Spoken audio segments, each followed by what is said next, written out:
So a preliminary report by the Auditor General has flagged possible risk of corruption in the awarding of tenders to rebuild infrastructure that was damaged during the floods in KZN. A live auditing system was put in place to try and monitor fund allocation, and that follows those heavy downpours earlier this year. The AG has recommended that the Public Works Department launch an investigation into instances of non-compliance. Well, the organization Undoing Tax Abuse says more needs to be done to curb tender corruption.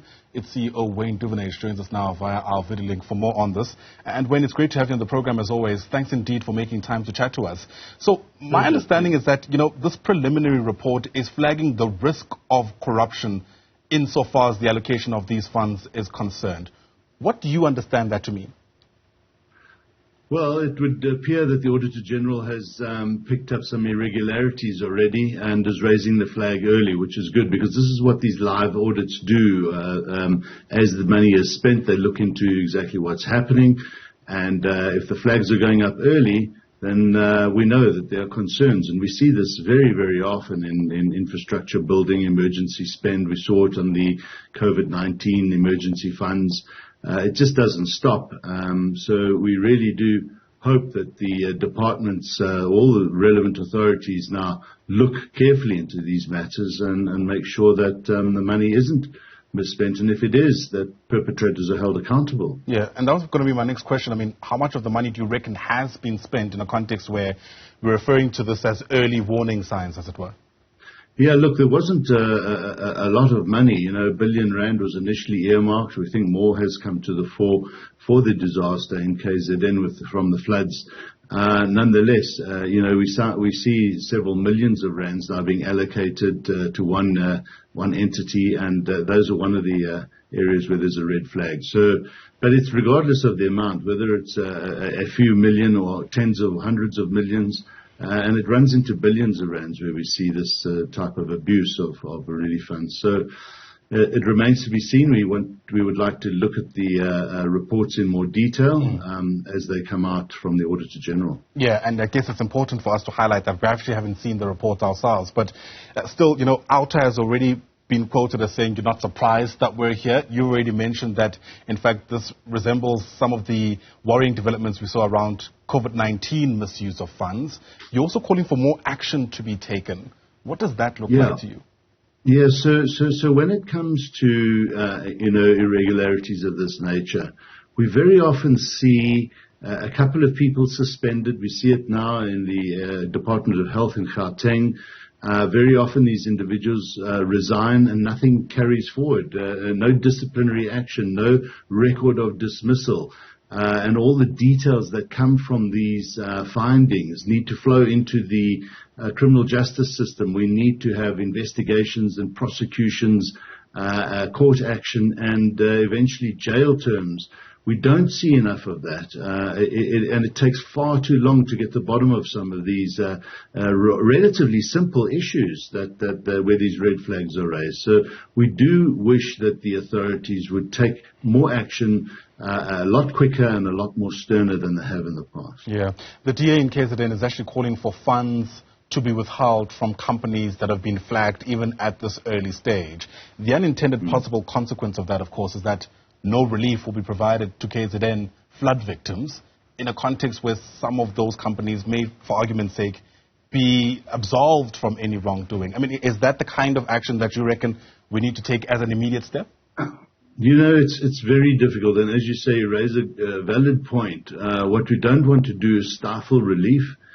We don't want those who are in dire need of relief funding to flow because flags are raised. So what we do need is very quick action on those companies that are red flagged so that if the work being done is above board, it must carry on.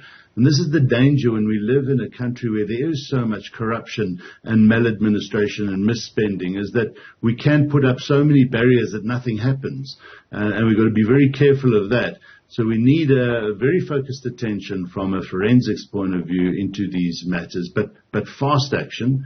And then where they do uncover a wrongdoing, we need that action to go deep. Yeah, you speak about the pitfalls of the kind of country we live in. I mean, it's also emerged, for instance, that Treasury has been flagged for having among the worst fruitful expenditure, or wasteful expenditure, I should say.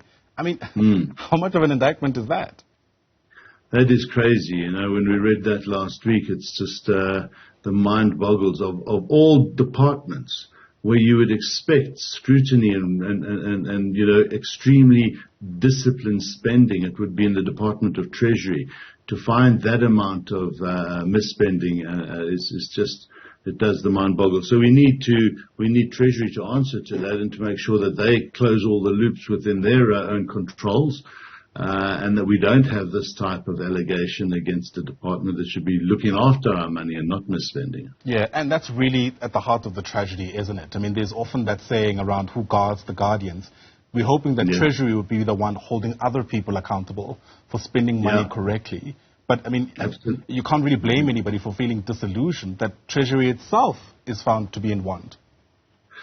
Yeah, no, you're quite right, and there's a lot for Treasury to do. Treasury has significant oversight.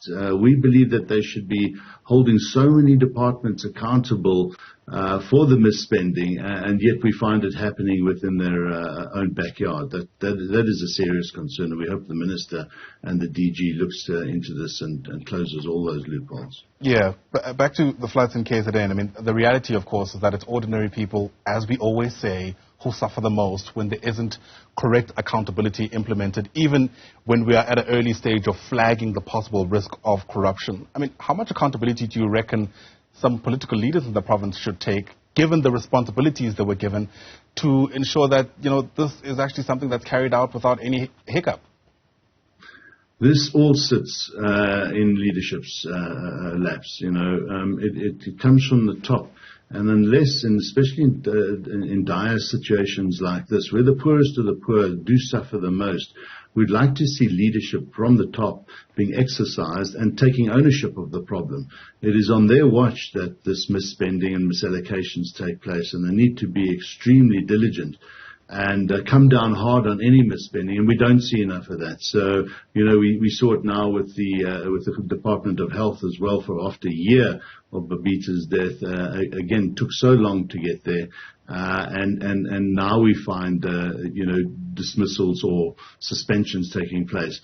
But you know, leadership just gets away with not being accountable and not taking ownership of these problems. So in KZN, we believe that they should be held accountable in this regard.